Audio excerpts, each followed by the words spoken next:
in one of those emails. I know, yes, for yesterday's meeting, Oh, okay. they were out of town, and I don't know if that's true today as well. Is somebody willing to take some rough notes? Thank you, Becca. Well, why don't I go ahead and put the agenda on the screen here for a moment.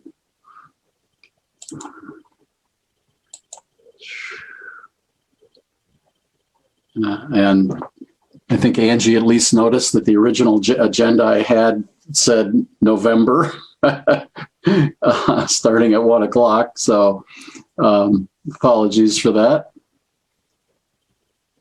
Cut and paste is sometimes my friend and sometimes not. So I'm assuming what we'll do is say hello and then update on a couple of things, Athens City School System work. And I know Marlene contacted some possible new board members, and then several of us met with the students yesterday, so we might want to have a little general conversation about that, and then more specifically talk about what we want to plan for youth anti-racism focus. Does that make sense? Mm-hmm. It's not very complicated, so should I take it off? I don't think I need to leave it on the screen, probably. I'd rather see your smiling faces better. But if we need it back up, let me know. Anybody have something you want to share before we get started? I seem to have trouble with my folder for minutes, and I didn't find the minutes from the last official meeting in April. Does anybody have those, or do we need to check with Micah? Seems a little foolish to approve them if we don't have a chance to look at them. So let's just put that on the next agenda.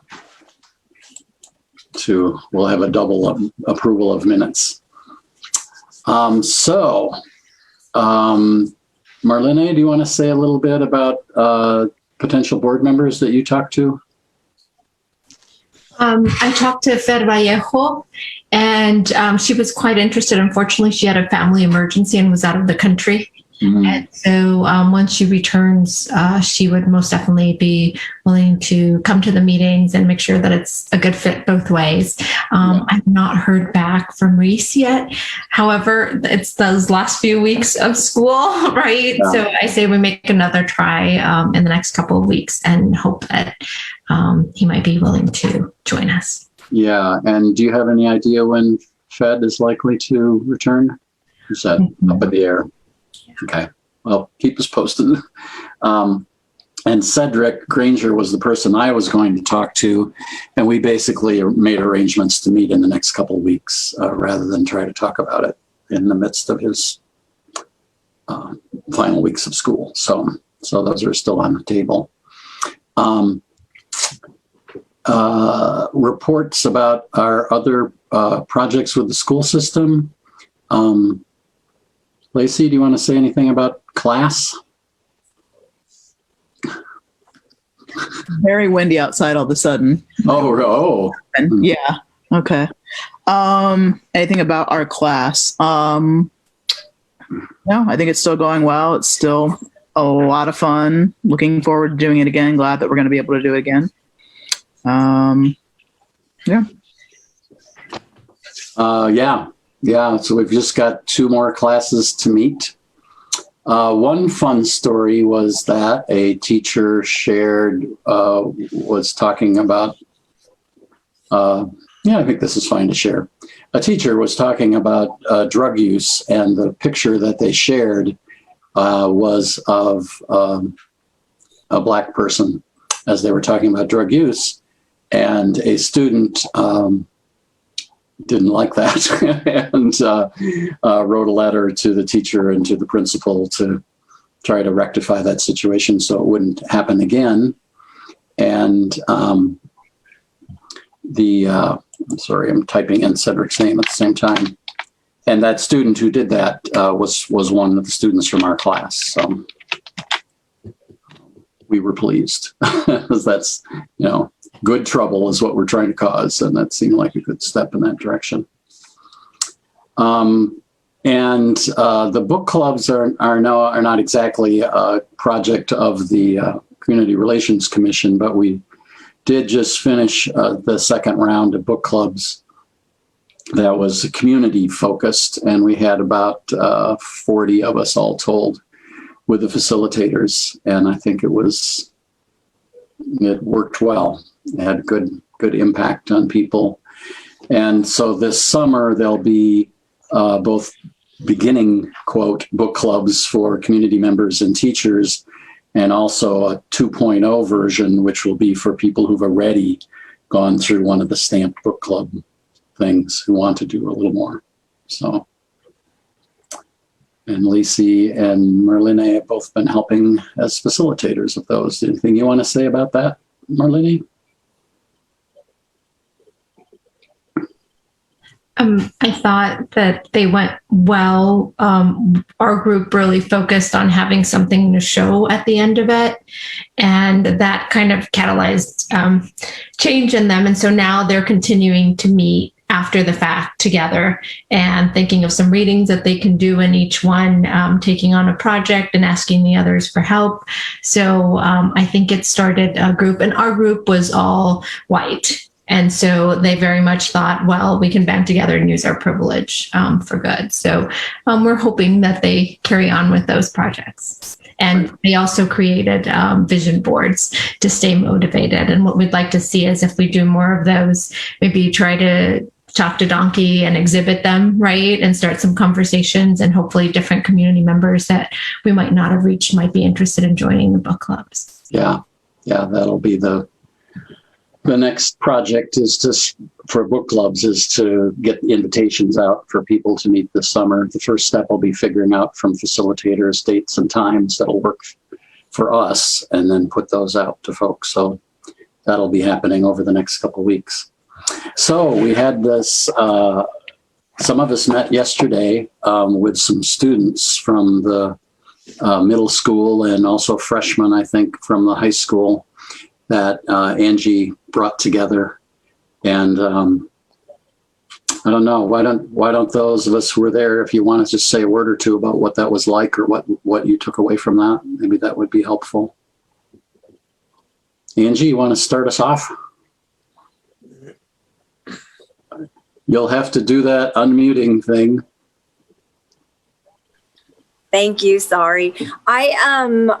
I was impressed with their maturity and sharing. I think for some kids, we talked about this a little bit afterward among the adults about is sharing experiences traumatic. I have a strong belief that the white kids need to hear, so they really believe and know it exists and it happens. So many are naive about that. So I'm personally thinking about that a lot. I think it's therapeutic for kids who want to share, really need to share, to be able to do that. So it's a balance, and it's a choice for the individuals. But one of the students who shared about just racism is such a part of her life that she just doesn't even bother with it anymore. That was a profound statement. So she and I stayed after class today in a Zoom meeting and spoke about that even more so. So for me, I hear these stories, and I just felt like they were still more eye-opening. And I have so much hope because of the young people and this generation of students. So great, thank you. Who else wants to share something that you took away from that?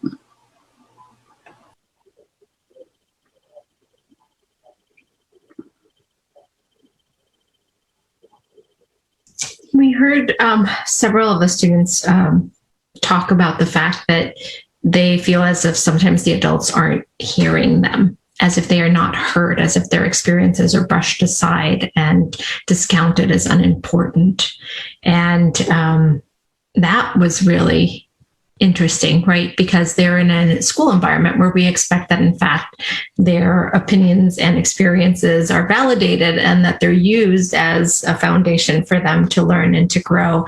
But that was not the impression that we got from that. And that might be something that's important also to share with upper administration. I don't know what, all of it looks like, but certainly with the superintendent, because it's different when people from the outside or adults are saying, but this is happening to students, but to hear those students so concretely say, and I was dismissed, right? I shared this and I was dismissed. Yeah. Yeah. Hey, Brandon, welcome. We're just checking in to see if people want to share anything they took away from the conversation with students yesterday. And I'll just remind you and all of us that we are being recorded. I'm sure sorry I'm late. Yeah, we're moving offices. No, it's always helpful just to hear from the children. I guess that's probably the best thing that I got, that, kind of what I was saying, there's this disconnect, and I think every generation thinks that they're different from it, and we're not any different from that. And we really need to continue to talk to the kids, because they're living an experience, I think, that's worse than mine, which is kind of strange to think about, as far as being able to have a space to talk about race. So, yeah. Lacey, Becca, Dawn, you want to add anything?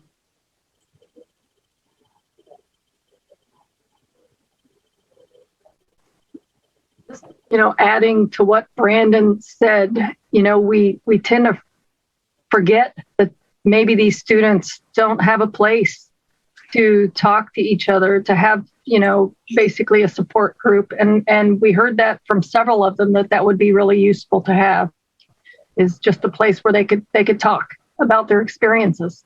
So I think that's really important. Agreed. It was interesting that a lot of the things they were talking about really dovetailed. We were talking about, how to be an ally in our class at the high school, immediately from 11 to 12. And then at noon, we met with these students, and they were echoing a lot of the same things about, one, not having allies, and two, not knowing kind of what to do. But yeah, I thought that was really sad to hear students saying, one student in particular, I said, do you have any times you remember anyone standing up for you? And she couldn't think of a single time that anyone had ever stood up for her. And we'd like that to change, right? This might help your group, because you're talking about what to do with youth and anti-racism. But last school year, when I taught a lesson about the N-word and the power of words, a young man spoke up, and it wasn't in his character to do so. It surprised me, but he talked about being at the fair, the county fair, and some people walking by him when he was with a group of friends and calling him the N-word.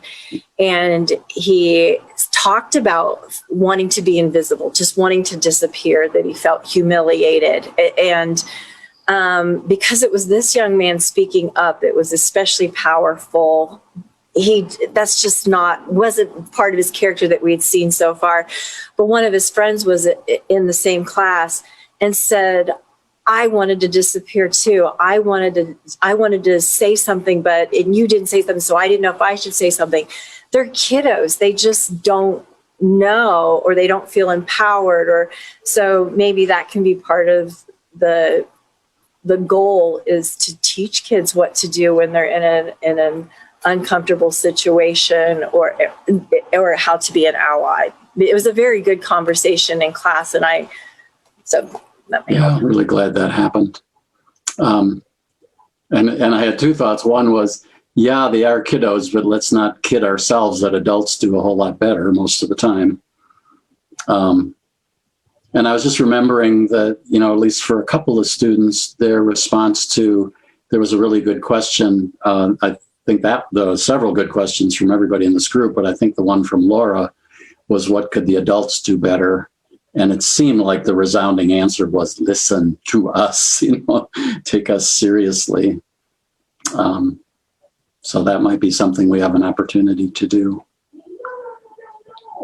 So, Rami, I know you didn't get to be there. Did you have any questions or comments after hearing a little bit of this?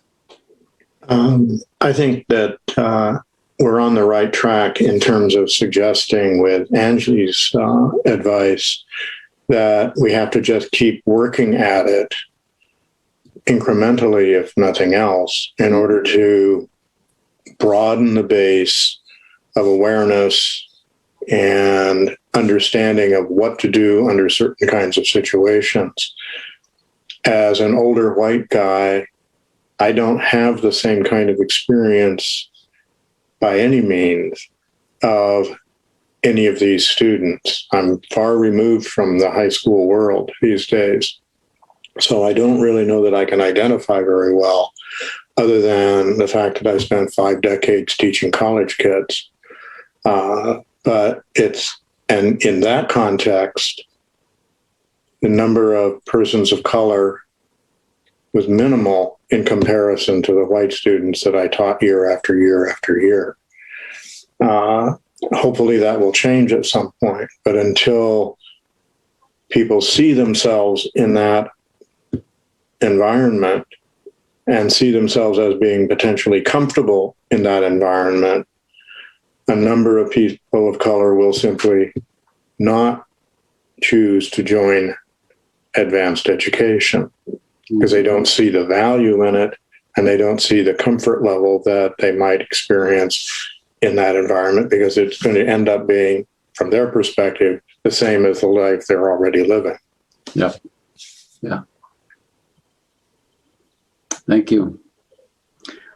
Well, I think the question is, what would we like to do?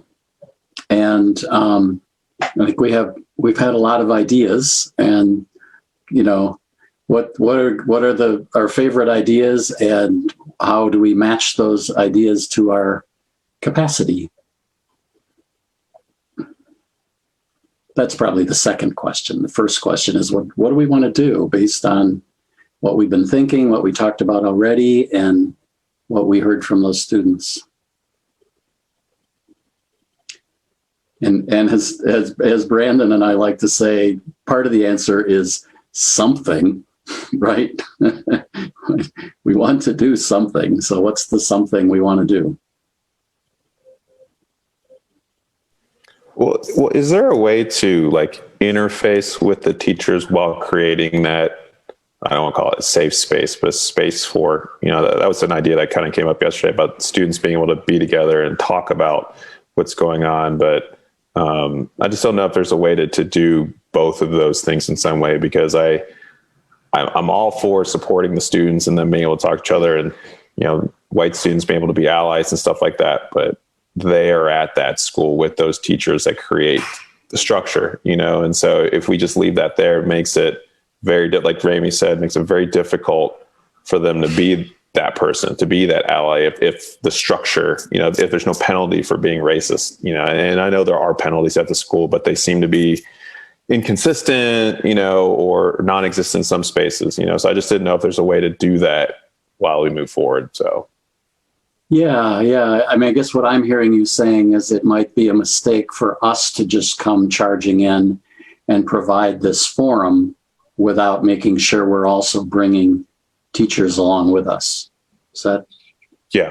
I mean, because the teachers will be there after, and they'll interact with the students, and right. It can be very confrontational when someone who's not anti-racist is talking to somebody who is trying to be. And they just feel like that person is being, racist or whatever, when it's not really the case. They just know what's going on, So if we introduce some things, but the same thing, there's just that structure that will always be there, mm-hmm. and it's great. People of color, we find our spaces in an ocean of white, but that doesn't make us feel great. We're still being pushed down by this structure, and so if we can maybe interface with the teachers and administrators that want to be on this journey. I just feel like there's something there where they're feeding each other, so we have this space that can be also nurtured when we're not here, because we all know like this is wonderful today. And then, we all get promoted and rich and leave. And then there's no stuff of this, you guys all get paid for this, right? I think that's what I understand. So the checks are in the mail, right? Yeah. Yeah. Lacey, what do you want to say? Did we get that list of ideas that they had come up with? I think they were maybe going to send them along, because I feel like we need to help them do the things that they want to do instead of doing things that we want to do, and hope that maybe some of those things kind of overlap. Yeah. I'll share that right now with John. Okay. Let me make sure can you share your screen? I've got to find the document. So let me do that, and then I'll send it your way. I think you can. I'm not the host, so. Okay. Let me see if I can find it. That'd be great. You sent it to me the other day. To Lacey's point, if students don't feel like they're being listened to, the best thing that we can do is build off of their ideas initially. I mean, certainly there could be others that are incorporated, but I feel like that should be a priority. Yeah. To utilize that list of activities that they've already come up with. Yeah. Okay, great. Here it is.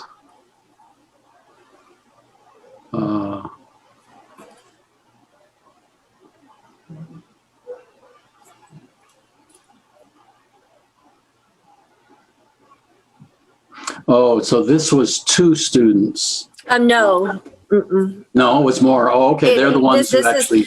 Where they put topic, I just realized that is a quote they pulled from my invitation for them to participate yesterday. So then what is in green is what Eric and Laura have created. And I have on my list of things to do to share that with the other students too. Okay, great. Continue to add. So I will make sure I do that. But I can also share with you so that you can see it as a work in progress and the rest of the committee.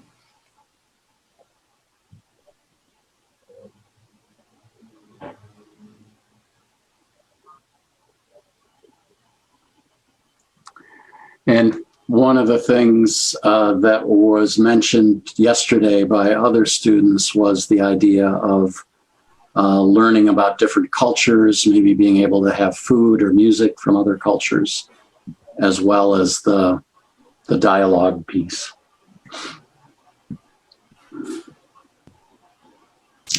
And making sure they're really educational, right? Everybody loves tacos, but we'll still be anti-immigration. So It can't be only tacos, yeah.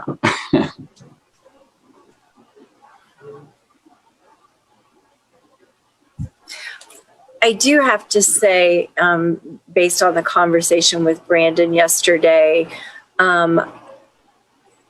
these 2 students are especially open to sharing, and it seems to have been therapeutic to them this year to be open in class.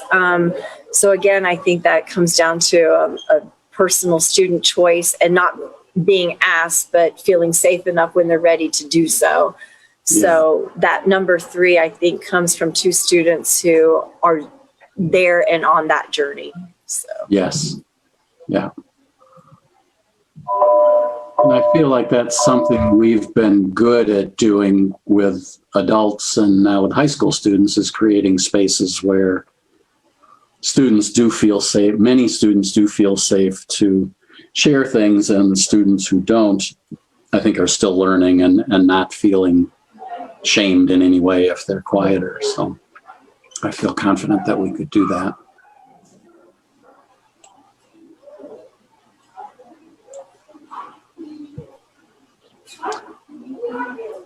Does it seem like we're heading in the direction of trying to create a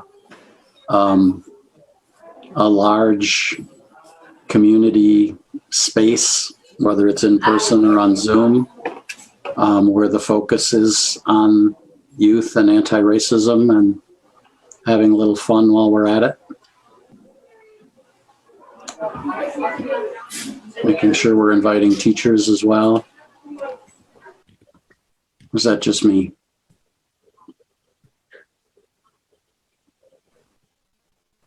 There seems to be a consensus around that, John. I'm curious, Angie, for that, hosting, creating an assembly, what do you think the students see that looking like? Is that something within, the school? Is that something after school? What do you think their thoughts are there? It's class time, so class change time. So forgive the noise out there. But last year the middle school had its first Black History Month assembly, and Dr. Winsome Chanu was the guest speaker for that, and she spoke to students of all races and genders and had them give a shout out. If you are Chinese American, and I think it was the first time that ever said, "Let us celebrate you." And these students would have been in that assembly. And I think Winsome really connected to a lot of students at the school when she gave a shout out for being you. Yeah, and it was a really powerful moment. One of my most powerful moments here at the middle school. So I think my goal next year is when we're back in session, with the Andrew Jackson Davison Club is, this month is AAPI Heritage Month. So we should be having an assembly to celebrate our, Asian American Pacific Islander population. So, but I don't know what that looks like and how big that is, but I saw what Winsome did. I saw the energy created. I saw how she empowered students. And I don't want to lose that. I want us to keep growing in that direction. So I think it is a monthly assembly to celebrate who we all are. And it's probably enough.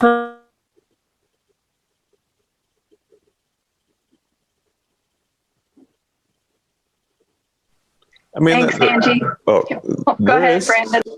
There is something interesting there, celebrating who we all are. Because I from our class, I can say, which is, mostly white students, they're going through an experience too, and I think acknowledging that in some way, I feel like the anti-racism class uncovered something that, there's not a lot of space for, I don't want to say feelings, but just like, just not caring. Not that teachers don't care, because that's not what I'm trying to say. But there's a lot more that's going on. I don't think the teachers necessarily are capable of, and that having something like that, celebrating people, because being white is an identity. People think that everyone else has an identity, but white people have an identity too. And so there might be something there. We're all of a sudden we're acknowledging, and also know socioeconomic is something that Athens City Schools has been struggling with as well as race, and hasn't really grasped that really well. And so I don't know, there just might be something there as well that starts to reach a larger group, but then solves this issue as well, because I see a lot of people. Number two just makes me shudder, like having this assembly and you're going to share your stories, and there are those students who will, but I think it's one of those things where maybe we need to have a discussion with those students, because I think all students, and this is just my opinion, but I think all students want to be heard, but what does that look like? And is it really helping? Because when you're going to share your story, well, everyone's going to hear it, and then they're going to be like, wow, that was so powerful, I want to do something. But in reality, it's okay. And then people go back. I mean, people wanted to see, the shootings of Black people to make it real, and they're still going back to whatever, so there's that, I guess, expectation, the discussion about that. But I do love the idea of just celebrating students in a way that's off of the teachers, because you guys are already worked so much, creating some kind of space and joy, like you talked about, John, because this doesn't have to be heavy. We can just enjoy food and music and celebrate the fun stuff while also educating on the difficult stuff. Mm-hmm. Yeah, Lacey, and then Dawn.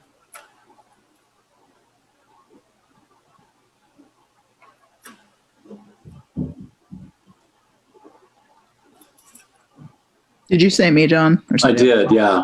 I thought you said Rainey. Okay. Oh, sorry. So I know we've mentioned a couple different ideas, and I think some of these are going to be more like specifically catering to the students of color, and some of them are, I think, meant to try to hit, as many students as well as the staff as possible. So I think we need to kind of probably make those distinctions, maybe with a couple different programming ideas. But another one that hasn't really come up that I was thinking of, and I don't know if this has come up with any of the students, I'm almost envisioning it being more like an art kind of thing, where I think there could both be some acknowledgement of some of the negative experiences people have had, but also some of the celebratory aspect of heritage and things like that. So I don't know. It kind of reminds me of the like sexual assault awareness thing that I've seen happen before, where it's kind of like the "what were you wearing" kind of a thing, just that kind of like tells people stories of these different things and raises awareness that like this is happening within our schools, and not just ending it there, like what's next, but also kind of brings that out in both a way for people to sort of process it and understand it, and also for the people who have experienced it to be able to express themselves as well. Mm-hmm. What were you going to say, Don? Well, I didn't really have anything else to add there. But, another thought that I did want to, gauge the group is there a sense that there's a need for a support network for these students? Yeah. I can. Do you want to respond, Lacey? Yeah, Lacey. Lacey's been thinking about this quite a bit, I think. Yeah, I mean, I've just been talking about from a counselor's perspective of offering some sort of, support group for students of color to meet. So I know, again, there's a stigma against that for some people, but I think it sounds like it's needed. Yeah. When I was working on the Black History Month event last year, I met with Sherry Hendricks. She's an anesthesiologist at O'Glennis. And she talked about, she just envisioned groups for students. Please, if I speak outside of an area that I shouldn't, just call me on it. But her ideas inspired me. For instance, she said that Black women doing their hair together is an event. It's a fun thing. It's a way to talk, and it's celebratory. And it made me a little on the jealous side that I've never had that. But she feels for, especially our biracial students, girls who have white mothers who aren't having that experience. So I know that's small potatoes, I guess, but I could see Lacey in a group of women who come together with kids, maybe a book club, or if it's a cultural thing that I don't understand or really know about. But she just really felt there's a need for that with our students, and sees that as a deficit for our Black female students, especially here at the school. So that's where the information comes from, and it felt very real to me. I saw what she was saying, or I see what she is saying.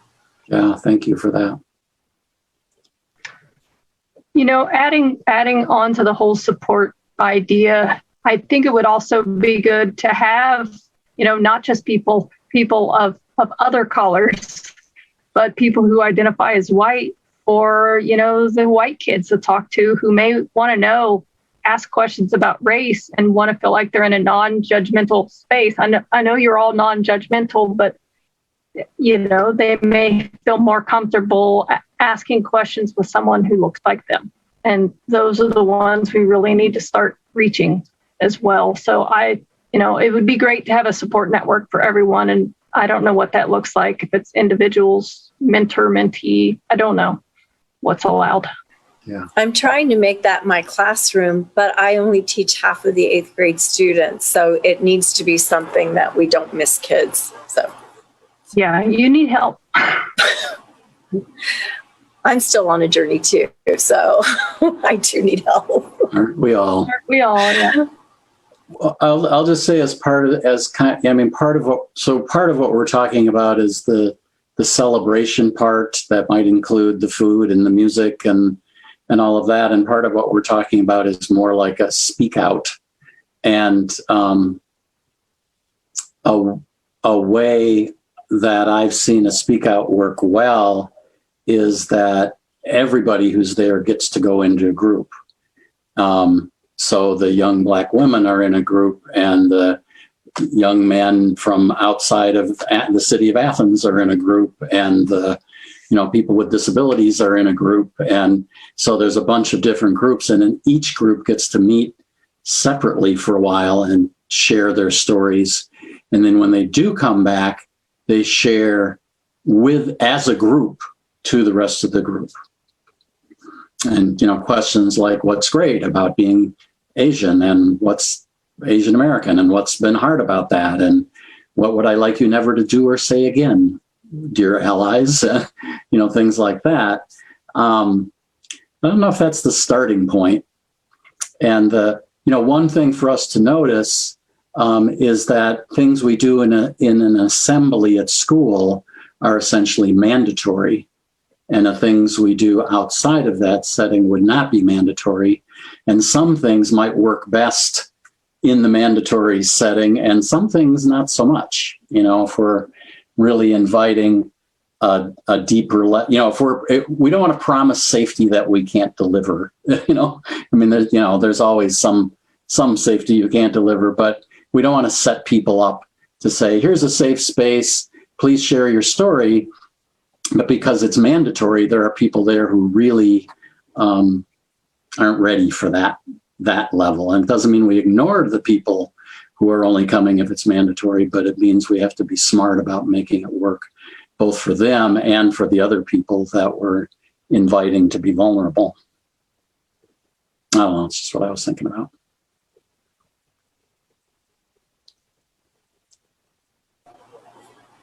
I love the speak out idea. I don't know how it would work. But I love that idea. And I think kids would really enjoy that if they were choosing to participate. I don't know what that looks like, but the celebratory piece of it, I think that you should use the Andrew Jackson Davison clubs, because next year there will be one at the middle school and one at the high school. And so I think you can use us to create assemblies and a celebratory, environment, a mandated assembly. So keep that in mind. Mm-hmm.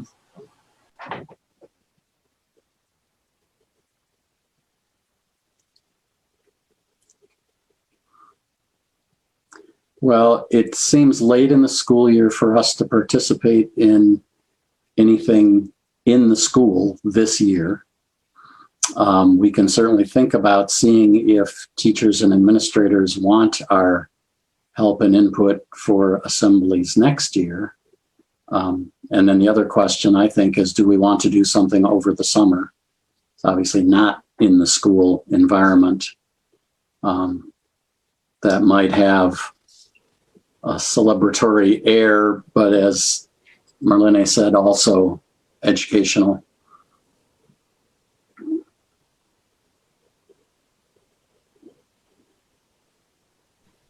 Would the teachers be willing to meet with us in small groups late in the summer before school starts to talk about these issues in terms of us getting a better sense of where they are and how willing they are to participate in and change the culture, or participate in helping to change the culture at the middle school or the high school?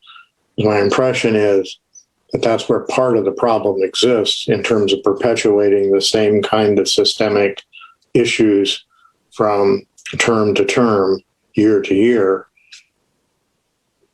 If the culture doesn't shift, if it doesn't change, becoming much more inclusive and welcoming to all races and all students, then we need to spend as much time dealing with that side of the equation as we do with dealing with those students who come from different backgrounds and don't have the same kind of experiences with respect to how to navigate a world in which they're suddenly placed in that antagonizes their parents' values, if you will, which is a nice way of saying something. Yeah. Yeah, there are a lot of layers of culture to change, including ours. Yes. Yeah. Marlene, were you going to add something also? Yeah, I was thinking about that summer comment. One of the things that we know is that summer camps are expensive, right? They are scarce. And obviously this summer, a lot of folks will be doing things online. So also if we wanted to think about, a 3-day set of sessions that students could sign up for or something like that, that might be something that people would appreciate, and we could make it age appropriate. So that was one thing. And perhaps tied to that, but not necessarily, was how about the idea of some kind of program that was, and I called it Writing Hope from Trauma to Antiracism. So having the students who are wonderful at sharing their stories and want to kind of process, maybe work with our either local Athens poet laureate, right, or our state of Ohio poet laureate, who's also from the area. And they have done some wonderful workshops before where they literally work on trauma, right, and working through some of it with poetry. And so thinking of it kind of a two-pronged approach, one to support the students of color who are going through all of this, and then also the other side to educate, but making sure that we remember to support those students as well. Mm-hmm. So many good ideas. The one thing I will add in response to what you said, Ramey, is that 30 teachers were in our book clubs last summer, so we got a sense of where they were, and we're assuming planning for a group of teachers again this summer. So there's at least that significant number of teachers that we do have some sense of where they're at, where they're wanting to be at.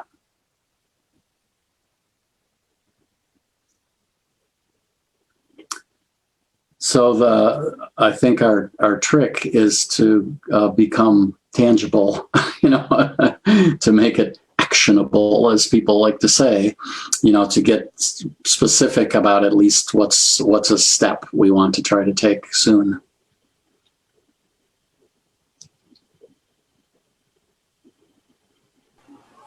If people would work with me and you would get Dr. Gibbs' permission to set aside a block of time for teacher professional development. We have several days before the school year starts next year where we're mandated to attend professional development.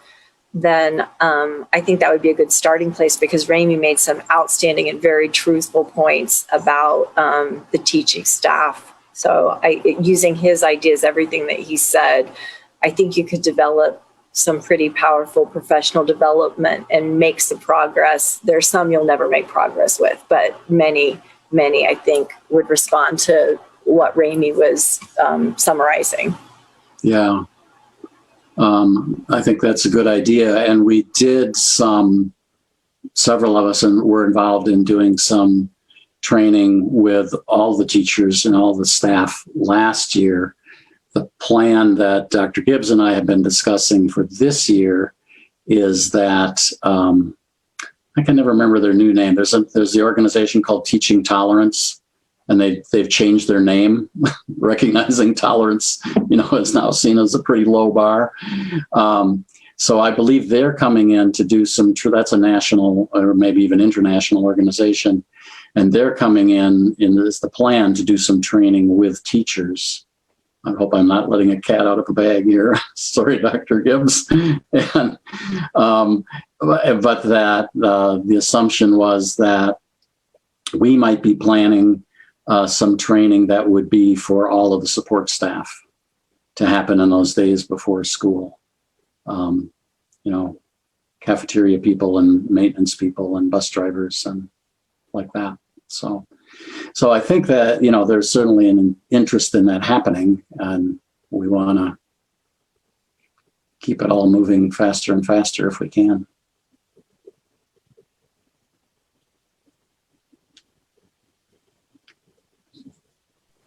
So is there something we can build from Marlene's ideas about either summer camp or some summer programming?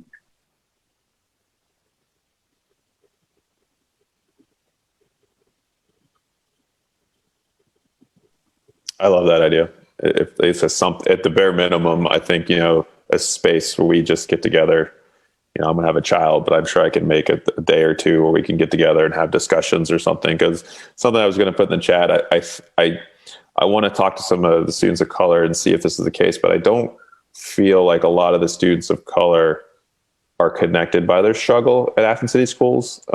They don't see other students of color as going through the same thing. And I think, like what you mentioned, John, bringing them together and talking about like, what do you need? They might see that and support each other. I don't know if that's the case, but that was my brother's experience very much. I've talked to a few other people from my class, and it's like, yeah, we could have supported each other more, but we just didn't necessarily see it, And so I think having that little, workshop where they could come together and discuss, what do you need from your white allies? What do you need from the schools and stuff like that? Oh, you have the same experience as me. People touch your hair. Oh, me too. And I think that could bring out more discussion. So then, it's not us coming up with the stuff. It's more the students telling us because they feel more comfortable because there's other students, because it is hard for, a 13-year-old Brandon to be like, this is what I experienced, and I trust all you white people. You seem so nice, it's very hard. It takes a unique person, and so I think keep that in mind. But I would be able to help with that. And I also know Terry Moore, who's with the rec department, has pledged.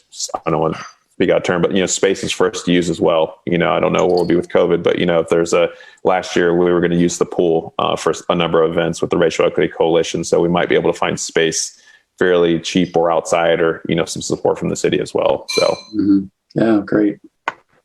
And I was going to offer that other outdoor recreation spaces, I can help with that.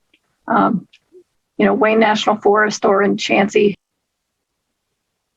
How do we make this happen?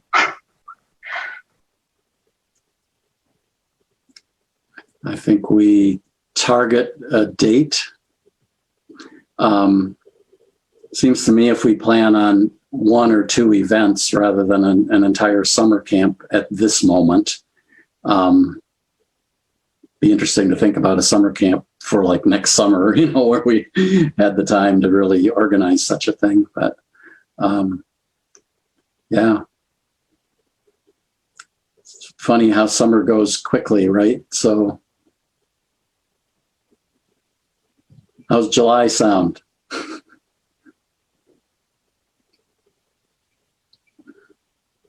What sounds good? What should we aim for?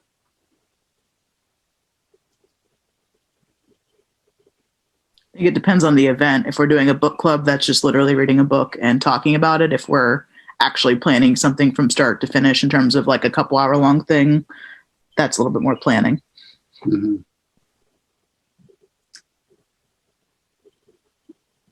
I guess from what I'm hearing, I'm imagining a couple hour long thing that has some just hanging out fun time, but also has some meeting in small groups times and some sharing. But it's got some music and some food, and well, if we can be together, it's got food. We probably plan it as if it's going to be together, but have assume that we've got a Zoom backup if we need to do it that way.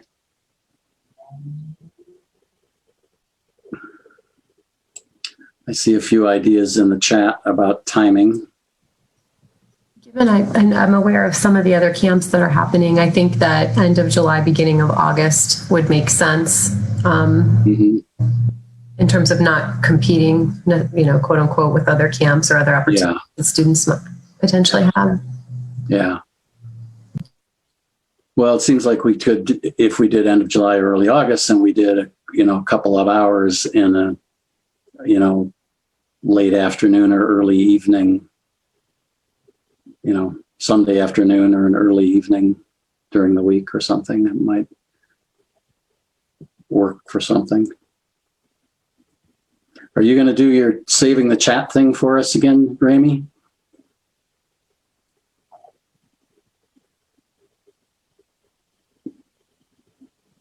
That would be super helpful.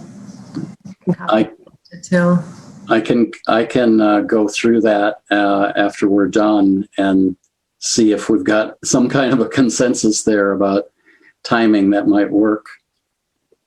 Are there people who want especially to be, so do we want to try to do this together, or are there 3 or 4 people who want to say, let's us be the committee that's focusing on organizing an event. What are people thinking? We did this with the young people yesterday. Raise your hand if you think, yeah, count me in. I'd really like to be part of organizing such an event.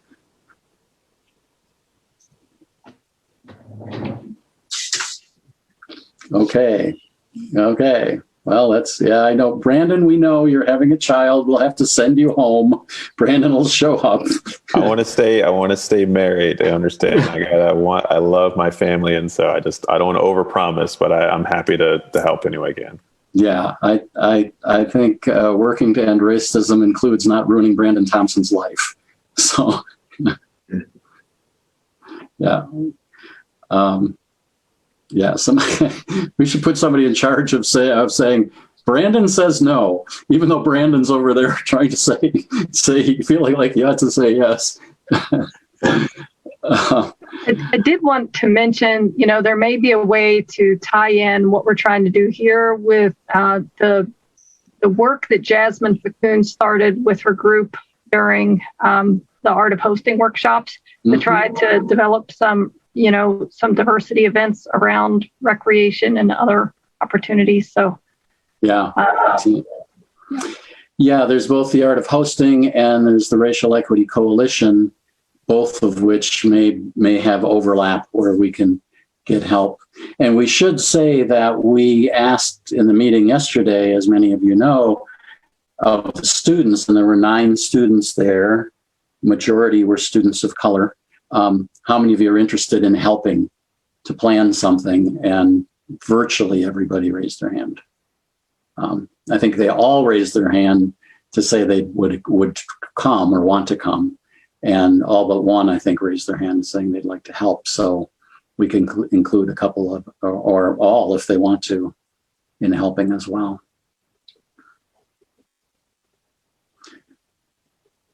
So it sounds like we have an idea forming as a step. That we would try to plan something we will plan something late July or early August. I'll look at the dates that people have put in the chat and see, send it all back out to you this week with start to try to narrow that down. We'd plan at least probably a couple of hour thing that would include some fun, some lightness, and also a chance for people to meet in small groups. Is that kind of where we're at?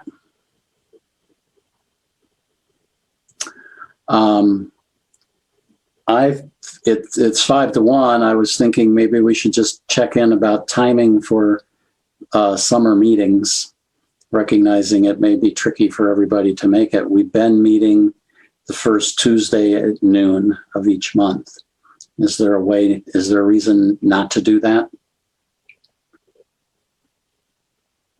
Is that just like impossible for anybody for the whole summer, or? Well, let's assume we're sticking with that, eh? Does that make sense? Cool. Anything else you need for minutes, Rebecca? Anything else you need for us to support what you're doing, Angie?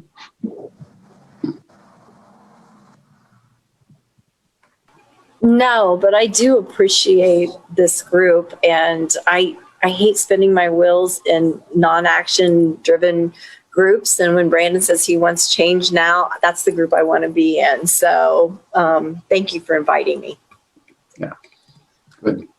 And we talked about, and I didn't get it done, to invite Jennifer Hinkle and Fitz Reed, who will be doing the Andrew Jackson Davis clubs at the middle school and the high school. So I'll go ahead and let them know what we're doing and see if they want to be part of our next meeting. Any final songs or celebrations or comments?